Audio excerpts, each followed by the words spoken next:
I have watched a single number acquire a kind of mythic power in Western discourse about China. 300%. That is the figure most often cited for China's total debt relative to its GDP, a number that appears in investor notes, congressional hearings, and cable news chyrons as a shorthand for inevitability, collapse, reckoning, a financial crisis waiting to happen. I recognize the instinct because I've lived inside systems that rely on ratios and benchmarks to impose discipline, and I understand how comforting it is to believe that arithmetic alone will enforce accountability. But numbers do not operate in a vacuum. They operate inside institutions, cultures, and political arrangements, and ignoring that context is how democracies misread power. When Western analysts see a debt load near 300% of GDP, they reflexively reach for familiar analogies: Japan in the 1990s, the United States before 2008, Southern Europe during the Eurozone crisis. In those cases, high leverage collided with market panic, independent central banks, and political systems unable or unwilling to force losses onto powerful creditors. Debt became a catalyst for democratic trauma. Governments fell. Austerity hardened into ideology. Trust in institutions fractured. The lesson absorbed in the West was simple. Too much debt eventually forces truth into the open. China disrupts that lesson, not because the number is wrong, but because the assumptions behind it are. Much of China's debt is not held by foreign creditors, nor priced daily by global markets. It is owed internally, within a state-dominated financial system, where banks, regulators, and borrowers ultimately answer to the same political authority. That does not make the debt harmless. It makes it different. The terror embedded in that 300% figure reflects Western experience with market-driven crises, not a universal law of political economy. I have learned, painfully, that democracies often confuse familiarity with universality. We assume others must break the way we broke. After 2008, after the Eurozone crisis, after watching fear metastasize into populism, we came to believe that debt exposure inevitably produces political vulnerability. China's leaders watched those same events and drew the opposite conclusion. They saw that financial openness without political control could hollow out democratic legitimacy. The number that terrifies the West is, in Beijing, treated less as a warning than as a management problem. This is where misunderstanding begins, and where complacency in democratic analysis sets in. If we assume China's debt must explode on our timeline, we stop asking how power actually functions there. And that is how strategic surprises are born. One of the most persistent analytical mistakes Western observers make about China's debt is assuming it functions like ours, that it disciplines behavior through exposure to loss and reward, that creditors sit outside power rather than inside it. I made similar assumptions early in my career because in American governance, debt is a form of leverage over the state. Bond markets punish. Ratings agencies scold. Voters eventually revolt. In China, the map of obligation runs in a very different direction. And until you understand who owes whom, the scale of the debt tells you very little about its political meaning. The largest share of China's debt is domestic and institutional. State-owned banks lend overwhelmingly to state-owned enterprises, local governments, and policy priorities defined in Beijing. Local government financing vehicles, created to bypass formal borrowing limits, became the primary engines of infrastructure and real estate development after 2008. On paper, these entities look like corporate borrowers. In reality, they function as fiscal arms of the state, backed not by explicit guarantees, but by a political understanding that default is a failure of governance, not a market outcome. This matters because debt inside the Chinese system is less a contract than a relationship. Losses are not adjudicated through bankruptcy courts with independent judges. They are negotiated administratively, rolled over, restructured, or quietly absorbed by the banking system. Creditors do not rush for the exits because capital controls and regulatory authority prevent them from doing so. Debtors are not forced into sudden collapse because employment, social stability, and party legitimacy sit above balance sheet purity. The same state that authorizes borrowing also controls the terms of survival. Western economists often describe this as hidden debt or zombie finance, and those descriptions are not wrong, but they are incomplete. What looks like opacity from the outside functions as coordination from within. The Chinese Communist Party sits above both sides of the ledger. It decides when discipline matters and when delay is preferable. That power comes with inefficiencies and long-term costs, but it also neutralizes the immediate political shock that debt produces in democratic systems. I have watched democratic governments become hostages to their own creditors, constrained by bond yields and electoral calendars. China inverted that relationship. Creditors are subordinate to the state, not the other way around. That is the core of the paradox. Debt that would fracture pluralistic systems instead reinforces centralized control. Understanding this is not an endorsement. It is a warning against analytical laziness. If we keep treating China's debt as a ticking market bomb, we miss how it functions as an instrument of political management. The clearest way to understand China's debt trajectory is to return to 2008, to the moment when the global financial system failed in plain sight and revealed the political costs of market discipline. I was watching from Washington as the United States chose triage over transformation, stabilizing banks while households absorbed the trauma. Europe followed with a harsher lesson. The Eurozone crisis turned debt into a moral failing, enforced through austerity that hollowed out trust in democratic institutions and elevated technocracy over consent. Beijing watched all of it, and it drew a conclusion that would shape the next decade of Chinese policy. Growth was not just an economic objective, it was a political necessity. China's response to the global financial crisis was swift and unapologetically credit-driven. State banks were ordered to lend, local governments were encouraged to build. Infrastructure, housing, and industrial capacity expanded at a scale unmatched in modern history. This was not a miscalculation. It was a deliberate bargain. Growth would be maintained at almost any cost, and the cost would be managed later, quietly, inside the system. Debt was the instrument that made this possible, and political control was the backstop that made it tolerable. From a Western perspective, this looked reckless. From Beijing's perspective, it was a lesson learned from democratic failure. Chinese leaders saw how unemployment, foreclosures, and prolonged stagnation corroded faith in democratic governance. They understood that legitimacy in their system rested not on elections, but on stability and rising living standards. Credit expansion became a substitute for the automatic stabilizers that democracies rely on but often undermine through polarization and delay. The result was a decade of extraordinary growth and equally extraordinary leverage. Real estate became the primary store of household wealth. Local governments became dependent on land sales. Banks accumulated exposure that would be unacceptable in liberal financial systems. Yet the feared collapse never arrived. Instead, China normalized debt as a feature of governance, not a signal of impending failure. This is where the phrase "clean up later" becomes misleading. Cleanup does not mean liquidation in the Western sense. It means time, rolling maturities forward, merging weak entities into stronger ones, allowing inflation and nominal growth to erode real debt burdens. It is a slow-motion adjustment designed to avoid a visible crisis. Democracies tend to treat crises as a cleansing force. China treats a crisis as a political risk to be deferred. That difference, more than the size of the debt itself, explains why the post-2008 bargain still holds. One of the enduring misconceptions about China's financial system is the belief that the crisis is merely postponed, not prevented. That eventually, markets will assert themselves, panic will break through political control, and the familiar script will reassert its authority. I understand why this belief is comforting. It suggests that no system can outrun the logic of liberal capitalism forever. But what China has demonstrated repeatedly is not immunity to economic gravity, but the ability to bend the timeline of crisis in ways democracies cannot. The Chinese state retains tools that democratic systems either reject in principle or dismantle through political pressure. Capital controls limit the speed and scale of exit. State ownership of major banks allows losses to be absorbed without triggering institutional failure. Regulators answer to the party, not to courts or shareholders. When defaults occur, they are managed administratively, contained geographically, and framed as discipline rather than contagion.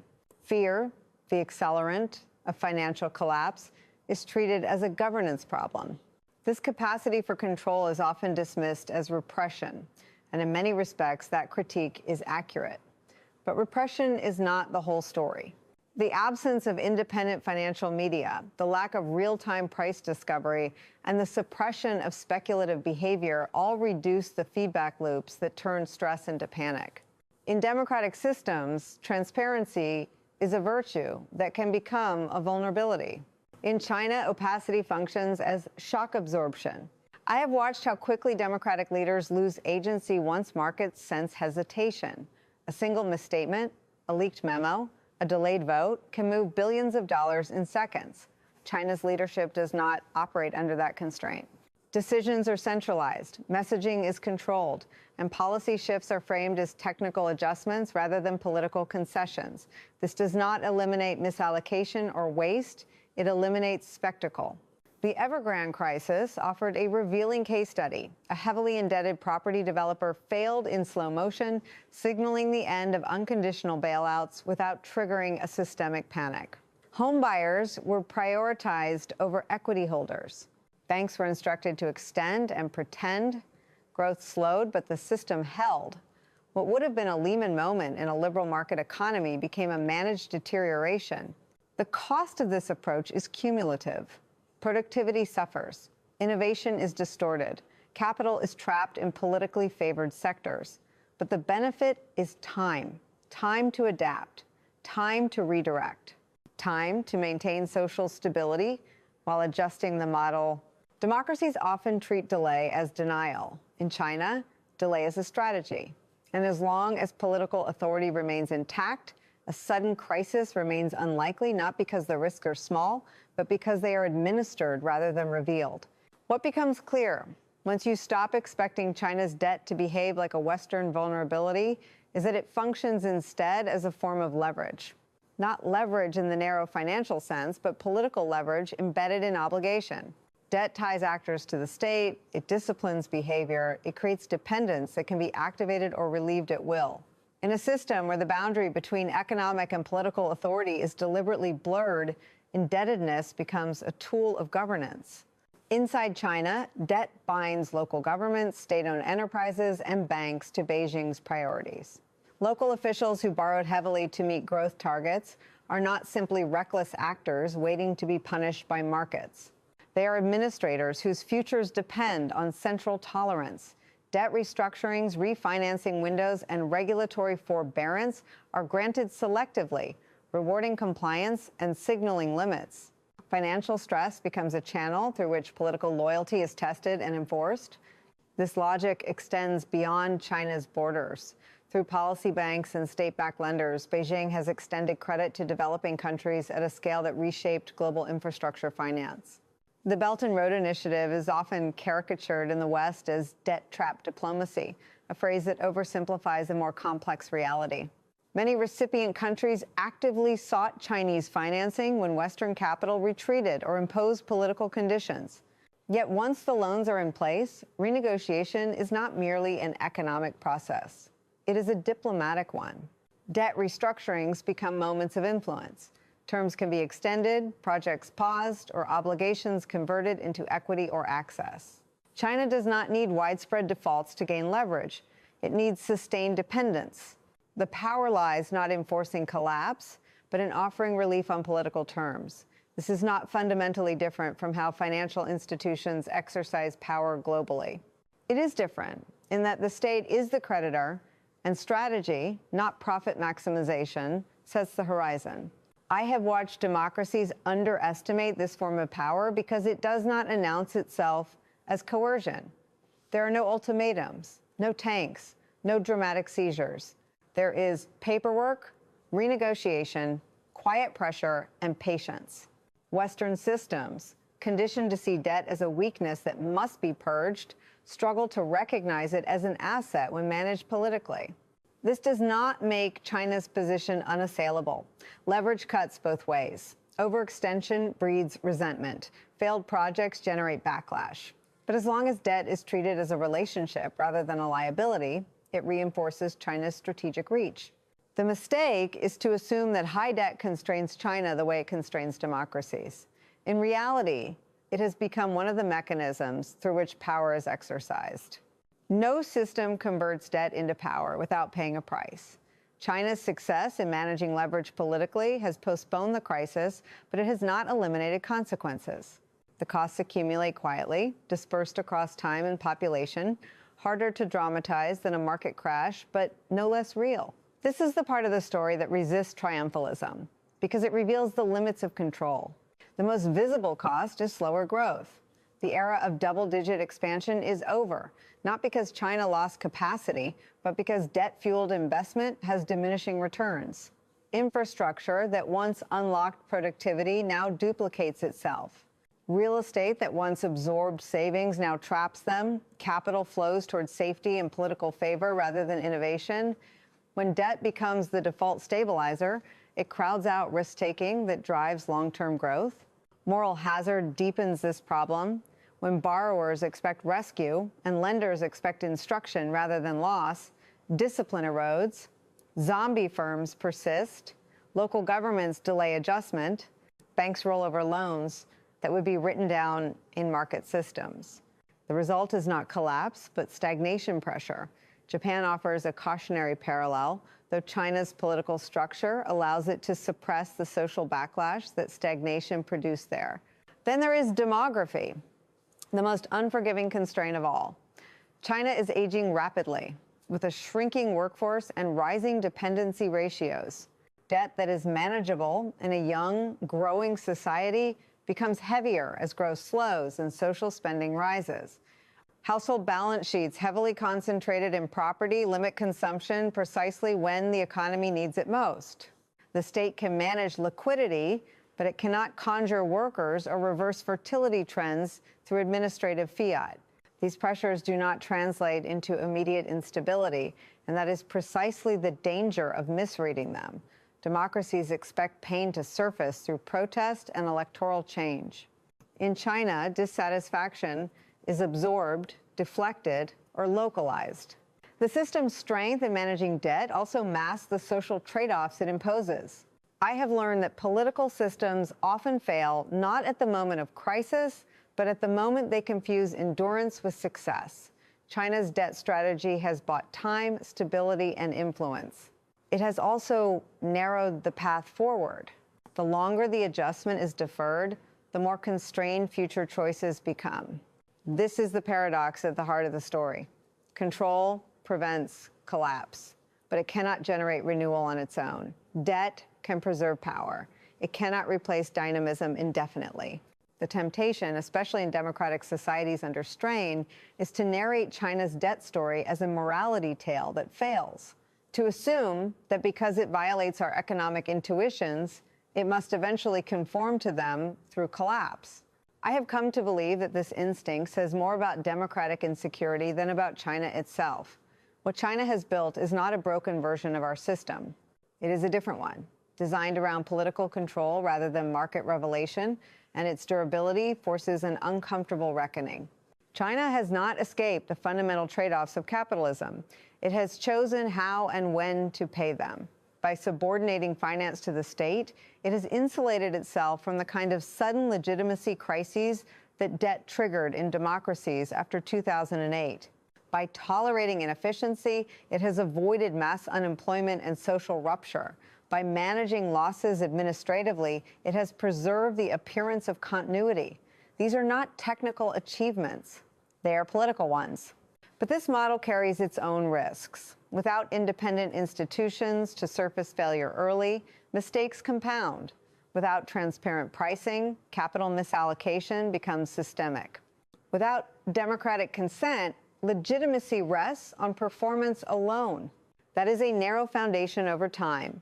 Growth slows, expectations rise, the margin for error shrinks. Control that once stabilized begins to constrain. For democracies, the lesson is not to emulate China's system, but to understand it honestly. The belief that high debt will automatically discipline authoritarian power is a dangerous fantasy. It encourages complacency and strategic delay. China's debt load has not weakened the state in the ways we expected. It has, in critical respects, strengthened it by binding economic actors more tightly to political authority. I have spent my career watching institutions erode, not because they were attacked outright, but because their defenders mistook inevitability for strategy. Democracy does not win by waiting for alternatives to fail. It wins by confronting its own vulnerabilities with clarity and courage. China's debt paradox is not proof that economics no longer matters. It is proof that political systems determine how economics is experienced. Markets punish quickly. States can choose patience. Neither choice is free, but pretending they converge on the same outcome blinds us to reality. The real question is not whether China's model will break. It is whether democracies can adapt without surrendering the transparency and accountability that make them worth defending. That is the challenge this story leaves us with, unresolved and urgent.